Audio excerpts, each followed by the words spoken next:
Hi guys, today we're going to finish up the chapter 14.2 notes, starting off with the 3 techniques used to measure reaction rate. Found on page 628, we have polarimetry,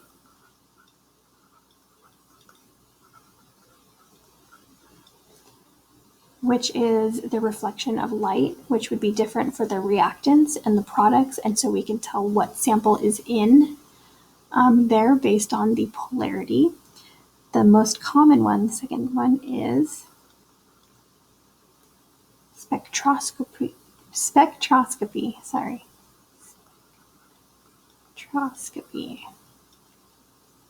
which has to do also with light. It is how light passes through a sample. We'll talk a bit more about that in a second. And then the last one is pressure measurement. So this would be if you are studying a gas reaction, and there are different moles of gas on the reactant versus the product side. For example, if you had this reaction up here, and if these were all gases, you would start out with 3 moles of gas and you'd end with 1, the pressure would go down. So we could tell by a decrease in pressure how much product is being formed. Spectroscopy is the most common one, and that is where we take a bunch of samples of the reaction at various times. So let's say this is T1, T2, and T3. We shine light through the sample and we detect how much light is able to pass through, which is called the transmittance, or sometimes we can measure how much light is absorbed by the sample, which is called absorbance. But we do that for all 3, and we could see if the product is, let's say, purple, as one of our examples is going to be. So if the product is purple, the darker it is, the less light will pass through. So the absorbance might go from like 0.8 down to 0.6 and down to 0.4. So we can tell by this decrease in absorbance how much the concentration of the product that's in there. Okay. All right, and we will talk more about that later, so don't worry too much. Just know those are the 3 ways that we measure the reaction rate, and we will actually do some measuring down the road. Reaction mechanisms. The mechanism is the way in which something occurs. So reaction mechanism, it's the step-by-step series or sequence of reactions. There's a large blank there. By which the overall chemical change occurs. So down here you see step 1 and step 2. These different steps are the mechanism of the net reaction. We'll get to that in a second. Intermediates are species.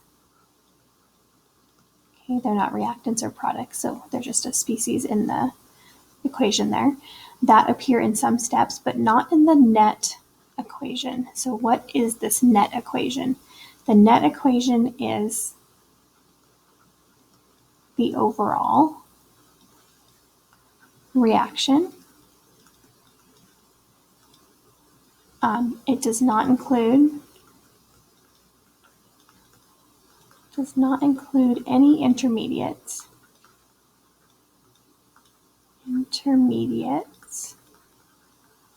And it's only what's present at the beginning, the very beginning of step 1, and what's present at the very end of your reaction. So basically what we're going to see here is some things are going to cancel out, like a math problem. If you have it on the left and on the right, it cancels out if it's there, and then it's used up. For example, CO2 right here. See, in step 1, we make 1 mole of carbon dioxide. And then in step 2, we use that 1 mole of carbon dioxide to make these 2 products. So the carbon dioxide is made and then used. Therefore, it's an intermediate. So we are going to cancel that out. And I also see, this is a little confusing, but stick with me. We have a oxygen here and oxygen here. So O2, you use up 1 mole in the step 1 reaction, but then you produce a half a mole in step 2.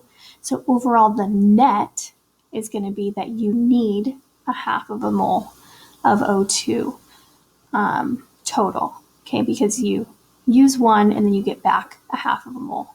So the net equation is when you add these up basically and cancel out. So this 1/2 that's made leaves us with 1/2 up there.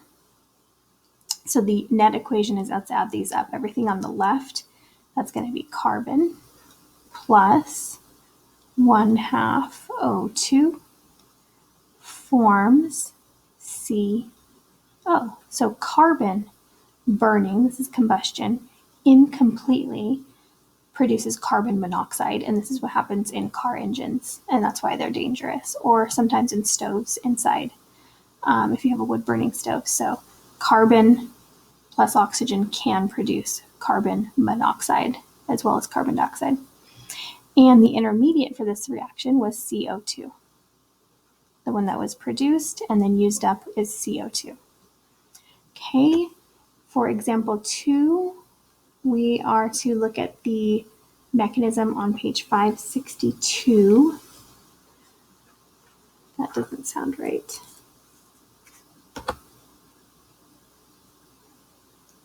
Okay, so that is the incorrect page, so we're going to ignore that one for now, and we're going to use example 3.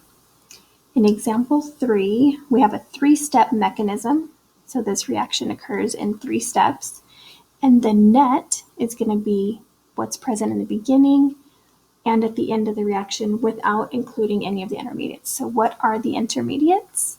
I see 5 carbon dioxide being produced and 5 carbon dioxides being used. I also see there's 5 oxygens used in step 1 and another 3 is used in step 2. So that's a total of 8 oxygens being used and 8 are produced at the end. So that's an intermediate. And last but not least, we formed 6 waters and used them up. So we formed them in step 2 and used them in step 3. And so our net equation is going to be what's left. And I have 5 carbons, solid, plus 6 hydrogen gas. Moles yields contain C5H12. Okay, so that is our net, and the intermediates are O2, CO2, and H2O. Okay, a homogeneous reaction is a reaction whose reactants and products exist in a single phase, meaning all gases, all liquids, all solids really isn't an option, but I guess it probably could happen. A single phase. Okay, and collision theory. This one's a review, hopefully. You remember this stuff. In order for a reaction to occur, the molecules must first collide. If there is no collision, there will be no reaction. Not only do they have to bump into each other, but they have to bump into each other in the correct orientation. We talked a little bit about this the other day. They have to be lined up properly, and molecules have to have sufficient energy in order to react. Okay, so we are going to draw molecules that do not meet these requirements. So these are not going to be effective collisions. They're not going to react. If you have no collision, let's say you have molecule A and molecule B, and this one goes here, and this one goes here. If they never bump into each other, then A cannot react with B. And actually, we have to add a little bit more to this. So in order for these to react, let's say A and B have to collide directly, and we have these other atoms here that we're not worried about, these dark ones. Okay, we don't worry about. So an improper orientation would be if I had B colliding, it has to collide with A to react. So let's say that it's actually lined up this way. And if these two collide, the B and the black atom will not react in this example, so they're just going to bounce off from each other, so there'll be no reaction here. So no reaction there, no reaction there. Insufficient energy means they are lined up properly. So I have A lined up with B. They are going to collide, but if they're moving really slowly and they don't have enough energy to overcome the repulsion between their electron clouds, then they will just bounce back off of each other. So they're just going to bounce back after that, and there will be no reaction. Okay. Okay, so a quick visual of this. We have a simulation that's going to show us how these guys are colliding. So I have some of my reactants going in. This is the reaction A plus BC yields A, B, and C. So you can see that A and B have to stick together for the reaction to occur. And we are going to need a lot more energy than this. So I put in A, and let's put in some of the other reactant. I don't know what the lag is from, but there we go. Okay, so if these collided, there should be no way they're actually going to react. And let's see. They haven't collided yet. Oh, those two collided. But we have no products. Over here you can see I have 6 of each thing, and no products have been formed. They're moving very slowly. This is the total average energy, the green line, so it's very low. They need to have enough energy, sufficient energy, to get over this hill that we will talk about in a second. And they don't have that energy, so let's heat them up. Let's make them move a lot faster. Raising that total average energy up by increasing the temperature there. And if it's above the activation energy, then when they collide, oh, there we go. Now we have some product. So not only do they have to collide, but they have to collide in the correct orientation, and they have to have sufficient energy. So you see some bumping into each other, but we are still not having any reactions because they haven't bumped into each other just right. And, oh, now we do. There's one of our products. There's the other product, and you can see the 2 little C atoms that have separated off. Okay, so that is a demonstration of the correct orientation, correct energy. Oh, and it just unreacted. See, it went away. Alrighty. So that simulation was showing us activation energy as well as our collision theory up here. So when you put hydrogen in a balloon and have it in air surrounded by oxygen, it doesn't immediately combust. The combustion only happens if you add any kind of tiny little spark to this. Once you have a tiny spark, that reaction gives off enough energy to cause a chain reaction and the whole thing explodes. But it's not going to spontaneously combust without that spark. So why is that? Why don't the little hydrogens and oxygens just come together and rearrange and make water? Water is much more stable. It's a lot lower energy. It's like rolling downhill. So why does it not do that spontaneously? If you guys saw in the last simulation, we had our reactants. So let me try to draw water here. This is going to be exothermic. So our reactants for that example are H2 and O2, and they are pretty high up on the energy scale. This is going to be the progress or the course of the reaction, just meaning on the left we have the beginning of the reaction, and on the right we have the end of the reaction. And how it gets down here to H2O, it cannot just simply roll downhill.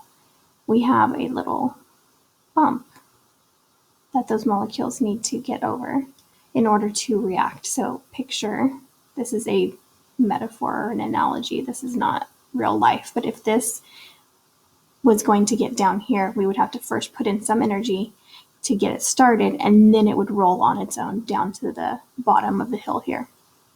Okay, so what is this little bump, this little bit that we need to add to get the reaction started is the energy that's needed to overcome electron repulsion. So remember that a reaction is just a rearrangement of the little atoms. So I have my H2 and my O2, and I want to rearrange them to form water. Okay, let's balance this out. We need, there we go. So I want these guys to rearrange and form my product.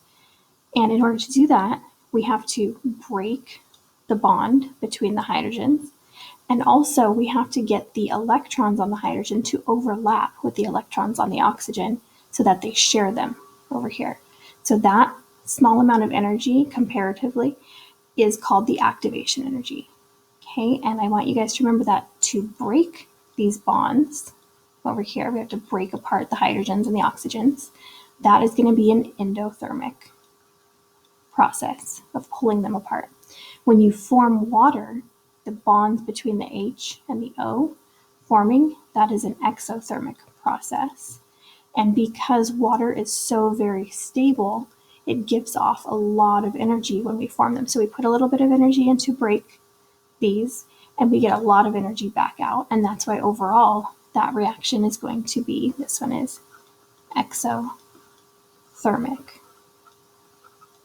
And the amount of energy that's given off is the difference between the start and the end. We call that delta E or delta H. That's the energy that will be given off. Okay, because we put in this little bit, but then it came back out. So let's say it went from, if we start at 0, and this goes up to 50, made up kilojoules here. If you put in 50, then you get 50 back. Okay, and the real change is from here down to here. All right, so you have to add a little energy to get the reaction started. This is activation energy.